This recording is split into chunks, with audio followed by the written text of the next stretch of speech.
Lesbian, ഗേ തുടങ്ങിയ പ്രവണതയെക്കുറിച്ച് നിങ്ങൾക്ക് എന്താണ് തോന്നുന്നത്? ഈ പ്രത്യേക പ്രവണതയുടെ ഭാവി സൂചനകൾ എന്തൊക്കെയാണ്? നമ്മൾ ആണുങ്ങളുടെയും പെണ്ണുങ്ങളുടെയും പിന്നാലെ പായുകയാണ്.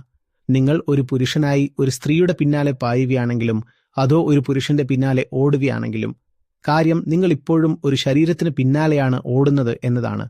ശരീരം നിങ്ങളുടെ പ്രാഥമിക സ്വത്തുമാണോ?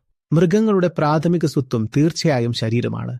അതോ വിവേചനവും ചിന്തയും ബോധവും അല്ലെങ്കിൽ ധാരണയുമാണോ നിങ്ങളുടെ പ്രാഥമിക സ്വത്തും?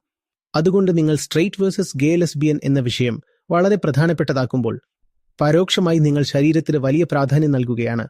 കാരണം അത് സ്ട്രെയിറ്റ് ആയാലും ഗേ ആയാലും രണ്ട് സാഹചര്യങ്ങളിലും ശരീരം തന്നെയാണ് കേന്ദ്രബിന്ദു. ശരീരത്തെ നിങ്ങളുടെ ചിന്തയുടെ കേന്ദ്രമായി വെക്കരുത്.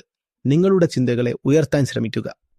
അപ്പോൾ നിങ്ങൾക്ക് നിർദ്ദേശങ്ങളോ മാർഗനിർദ്ദേശങ്ങളോ ആവശ്യമില്ല. അപ്പോൾ ശരീരത്തെ എന്ത് ചെയ്യണമെന്ന് നിങ്ങൾക്കറിയാം.